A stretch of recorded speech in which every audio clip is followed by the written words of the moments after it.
Et on débute donc avec le sénateur du jour. Il représente les Français établis hors de France, siège dans le groupe Les Républicains. Bonjour Ronan Le Gleut. Bonjour. Merci beaucoup d'être avec nous ce matin. On va parler de l'actualité internationale, elle est riche, mais d'abord question d'actualité sur le Parlement, ce qu'il s'est passé hier. Emmanuel Macron qui a donc reçu les députés de sa majorité à l'Élysée. Est-ce que vous le regrettez qu'ils ne reçoivent que des députés, que de sa majorité? Est-ce qu'il se comporte plus en chef de la majorité qu'en président de la République?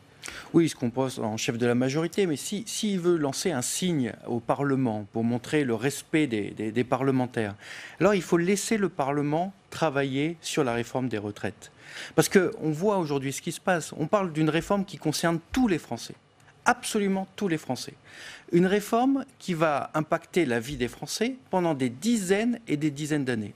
Et on ne laisse pas le Parlement, c'est-à-dire les représentants du peuple, faire leur travail calmement. On n'est pas à une semaine près pour décider d'une réforme qui va impacter sur des dizaines et des dizaines d'années. Donc, s'il veut lancer un signe de respect au Parlement, aux parlementaires, au travail des représentants de la nation, alors il faut les laisser travailler sur une réforme de cette ampleur. Les laisser travailler, ça veut dire quoi? Ça veut dire plus de temps d'examen que les 2 semaines prévues à l'heure actuelle? On n'est pas à une semaine près pour une réforme dont elle est en préparation depuis plus de 2 ans aujourd'hui. Et elle arrive au Parlement et c'est un travail qui devient bâclé par un temps de travail qui est beaucoup trop court. Il faut laisser le temps de travailler, c'est-à-dire de discuter les amendements, d'avoir le temps de défendre les amendements. Et aujourd'hui, ce n'est pas ce qui est fait. Quand on voit la dimension que représente une réforme de cette ampleur, il faut laisser les représentants du peuple l'amender. Alors le calendrier parlementaire, il va se télescoper avec le calendrier électoral. Il est de tradition que le Parlement ne siège pas durant les périodes électorales. Est-ce que ça ne vous poserait pas de problème qu'on balaye cette tradition et que le Parlement, en tout cas l'Assemblée nationale, siège pendant les municipales? Pour une réforme de cette ampleur, la réforme des retraites, qui, je le répète, concerne tous les Français. Il n'y a pas un Français qui n'est pas concerné par la réforme des retraites. Il faut prendre le temps de le faire. Et le Parlement, nous avons une démocratie parlementaire, eh bien, il faut laisser le temps des représentants du peuple de pouvoir quitte à siéger pendant discuter. les municipales. Voilà, il faut que le temps soit pris pour une réforme de cette ampleur. Comment vous qualifiez, vous, la vision qu'a Emmanuel Macron du Parlement? Aujourd'hui, et l'exemple des retraites en est une preuve, le Parlement n'est pas suffisamment respecté. Il faut vraiment que les conditions de travail, c'est-à-dire le temps que l'on passe à défendre les amendements, soient suffisants. Et là, ce n'est pas le cas. On a le sentiment que les technocrates, dans les ministères, veulent faire la loi. La loi, elle est faite par les représentants du peuple en démocratie. Vous qui représentez les Français de l'étranger, vous passez beaucoup de temps, notamment en Allemagne. Qu'est-ce que vous avez des retours? Qu'en pensent nos voisins européens, notamment de ce qui se passe en France sur cette réforme des retraites? Globalement, l'idée est quand même partagée en Europe qu'il y a l'allongement de la durée de vie. Bon. Ça, l'allongement de la durée de vie, c'est un constat qu'à peu près tout le monde fait, et c'est heureux. Nous vivons de plus en plus longtemps. Et donc, il faut adapter la réforme des retraites à l'allongement de la durée de vie. C'est pour ça que chez les Républicains, on propose de passer à 64 ans, puis dans une douzaine d'années à 65 ans. C'est le seul moyen de financer la réforme des retraites. Aujourd'hui, sur la réforme des retraites, on nous demande de faire la loi sans savoir comment cette réforme va être financée. Elle n'est pas financée aujourd'hui, puisque la conférence sur l'équilibre et le financement de système de retraite va donner son avis en avril. Donc on demande au Parlement, dans l'urgence, de légiférer sur une réforme des retraites non financée. C'est totalement absurde. Alors le Sénat devrait connaître les conclusions de la conférence de financement au moment où il examine le texte. Est-ce que du coup vous ne serez pas mieux lotis que vos collègues députés? Oui, mais vous allez savoir où vous allez, la conférence de financement aura rendu ses conclusions. Vous avez raison, mais le Parlement en France, c'est l'Assemblée nationale et le Sénat. On demande à la moitié du Parlement, c'est-à-dire à l'Assemblée nationale, de faire la loi sans savoir si le projet est financé. C'est là où je dis que c'est absurde. Et puis, cette réforme quand même, qui est censée être universelle, elle ne l'est plus, puisque on était censé supprimer les régimes spéciaux, or on recrée de nouveaux régimes spéciaux. Je mets de côté le régalien qui est légitime. Mais enfin, les contrôleurs aériens, les hôtesses de l'air, les marins-pêcheurs, les danseurs de l'Opéra de Paris, les transporteurs routiers, on a créé de nouveaux régimes spéciaux. Donc il n'y a plus de régime universel. Allez, on va passer, puisqu'on parle de ce qui se passe au Sénat, on va parler de ce qui se passe au Sénat et d'une proposition de loi que vous avez co-signée. C'était il y a quelques jours. C'est une proposition de loi sur l'irresponsabilité pénale. On va en parler avec Fanny Conqui qui va arriver dans quelques instants.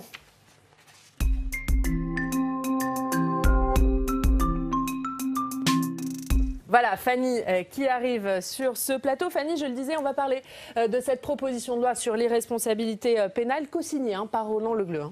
Oui, bonjour Oriane, bonjour Ronan Le Gleut. Plusieurs sénateurs dont vous faites partie ont déposé le 4 février dernier une proposition de loi visant, je cite, à garantir la tenue d'un procès en cas de procédure d'irresponsabilité pénale pour cause de trouble mental et à étendre le droit d'appel pour ces décisions. Alors on rappelle d'abord le contexte. Plusieurs affaires aboutissant sur l'irresponsabilité pénale de l'accusé ont ému l'opinion publique. La dernière en date, évidemment, il s'agit de l'affaire Sarah Halimi. On va rappeler quelques mots de cette affaire.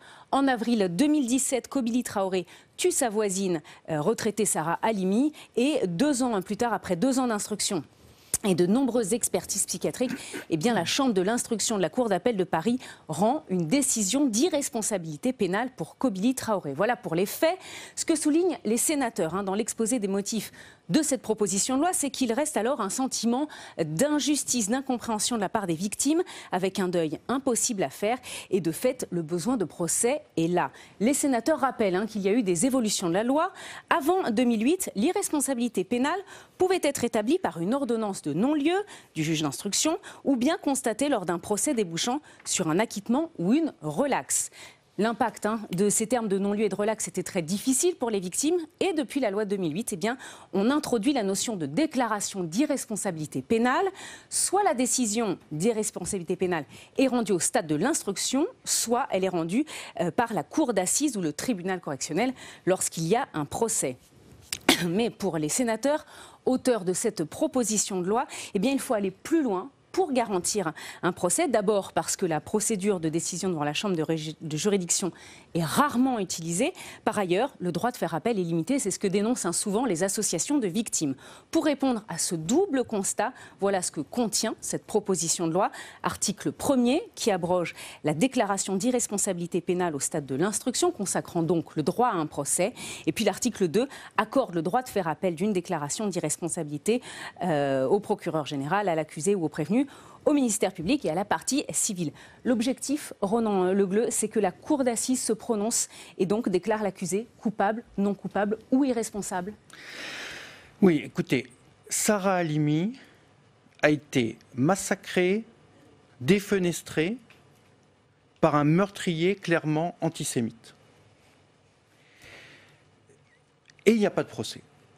L'antisémitisme a été reconnu par le tribunal. Absolument, mais il n'y a pas de procès. Écoutez, je suis sénateur représentant les Français de l'étranger et on a une très grande communauté française établie en Israël. Environ 160 000 Français vivent en Israël. Je suis allé à leur rencontre il y a quelques jours. Que ce soit à Ashdod, à Haïfa, à Yokneam, à Netanya, à Tel Aviv, Jérusalem, partout où je suis allé à la rencontre des Français. Je n'ai pas rencontré un Français me parler du choc profond que représente cette déclaration d'irresponsabilité et le fait qu'il n'y ait pas de procès. On m'a mis en relation notamment avec le frère de Sarah Halimi. Écoutez, le deuil est impossible dans une telle situation. C'est insoutenable. Et la lutte, la guerre même, contre l'antisémitisme en France, ça doit être une lutte permanente. Vous savez, on a des Français de confession juive qui font l'alia vers Israël parce qu'ils estiment qu'aujourd'hui, on a un problème majeur d'antisémitisme en France. Donc il faut lutter contre l'antisémitisme. Ça, c'est une chose absolument essentielle. Sur le fond de la proposition de loi de Roger Karoutchi, qui est excellente, le sujet, c'est de supprimer la procédure de décision au stade de l'instruction et ainsi de garantir la tenue d'un procès devant la chambre de juridiction. Voilà l'objectif. Parce que le deuil est impossible s'il n'y a pas de décision de justice. Merci beaucoup Fanny. Merci. Merci Ronan Le Gleut. On va passer à l'actualité internationale. Elle est chargée. On va commencer par le coronavirus, inquiétude mondiale autour de ce virus. Alors, on a beaucoup parlé des Français qui ont été rapatriés de Chine, qui se trouvent actuellement à Carry-le-Rouet ou à Aix-en-Provence. On parle moins de ceux qui restent là-bas. Il y en a encore, des Français, y compris dans la région de Wuhan, berceau de l'épidémie. Est-ce que vous avez des contacts avec eux?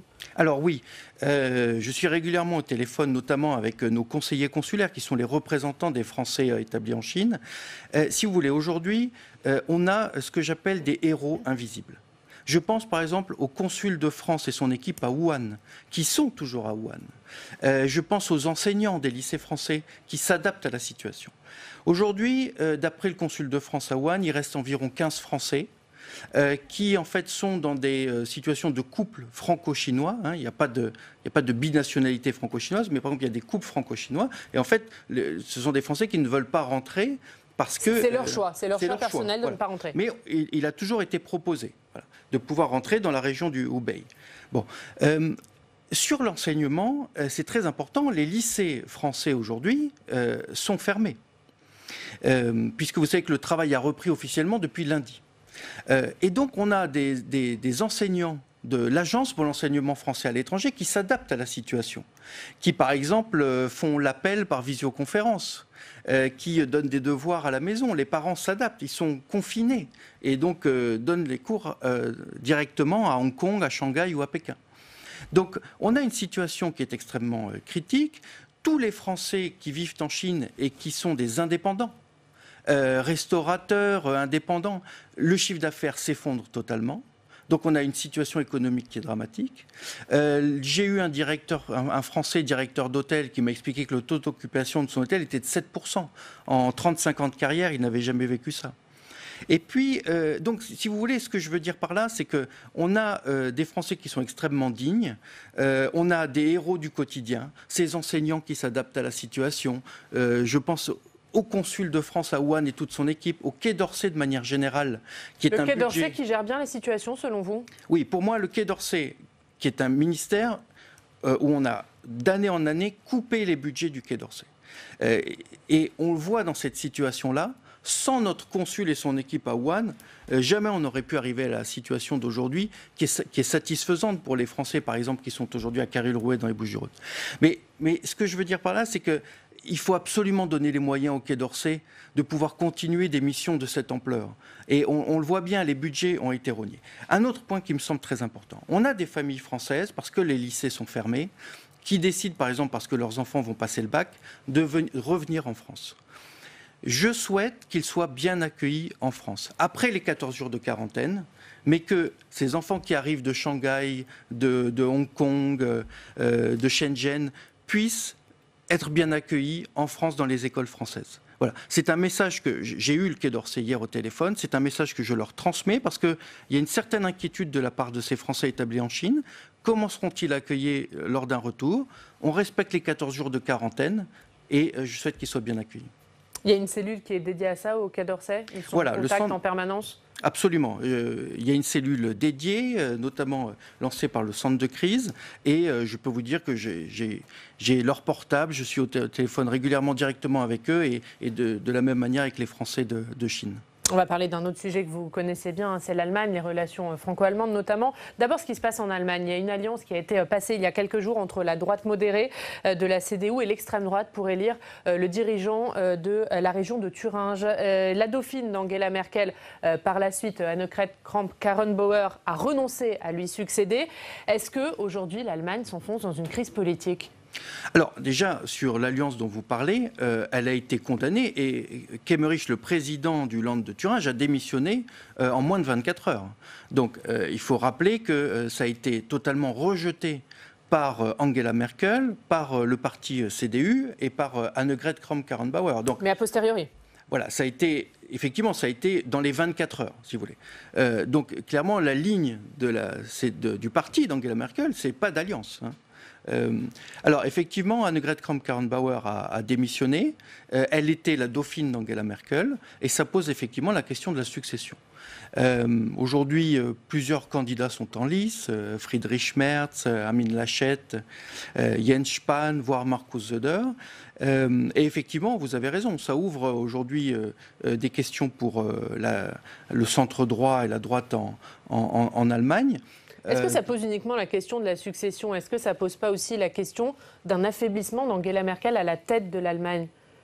Écoutez, Angela Merkel déjà a procédé à la démission du parti, CDU, qui a vu l'élection ensuite d'Annegret Kramp-Karrenbauer. Donc c'était déjà l'étape. De toute façon, Angela Merkel a annoncé très tôt qu'elle ne se représenterait pas en septembre l'année prochaine, septembre 2021.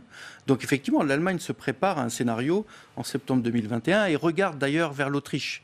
Vous savez qu'il y a une coalition entre les conservateurs de Sebastian Kurz et les Verts, et c'est aujourd'hui un scénario qui est étudié de près en Allemagne, c'est-à-dire une coalition au niveau de toute l'Allemagne, de la République fédérale d'Allemagne, entre les conservateurs de la CDU et les Verts.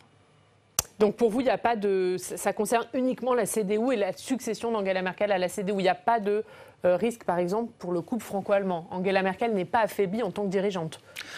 Si vous voulez, Angela Merkel termine son mandat. Dans 1 an et demi, elle n'est plus chancelière. Et aujourd'hui, c'est très clair, il n'y aura pas de retour en arrière. Donc évidemment, c'est dans cette perspective que le couple franco-allemand travaille.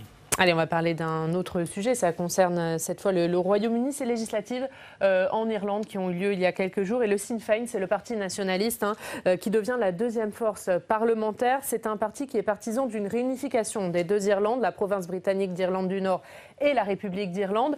Est-ce que pour vous, on va vers la fin des deux Irlandes ? Non, pas encore. En tout cas, pas à court terme, parce que déjà sur l'élection en Irlande, j'ai eu des Français d'Irlande au téléphone. Ils estiment que la victoire du Sinn Féin n'est pas liée au Brexit. Ils estiment que c'est lié à, disons, 2 thèmes principaux. Il y a la crise du logement, et notamment les jeunes générations qui ont du mal à se loger, et plutôt pour les seniors, la crise du système de santé. Et puis, la personnalité de la leader du Sinn Féin, Mary-Lou McDonald, est très importante parce qu'elle donne une image moderne du Sinn Féin qui n'est pas liée à son histoire de bras politique de l'IRA. Donc, à partir de ce moment-là, il y a eu un changement de génération au Sinn Féin. Et clairement, le Brexit n'a pas été au cœur de l'élection. Maintenant, la question que vous posez, évidemment, est légitime. C'est qu'on voit notamment, par exemple, le vote des Écossais, qui a été très favorable au Remain, c'est-à-dire au fait de rester dans l'Union européenne. On voit bien les conséquences que cela entraîne. Bon, en attendant, Boris Johnson... Ça veut dire qu'il y a un risque d'éclatement du Royaume-Uni pour vous? En tout cas, il y a un souhait de l'Écosse très clair d'avoir un nouveau référendum, mais Boris Johnson y est totalement opposé. Merci beaucoup. Merci Ronan Le Gleut d'avoir été avec nous ce matin. Et ces sujets étaient nombreux. On va...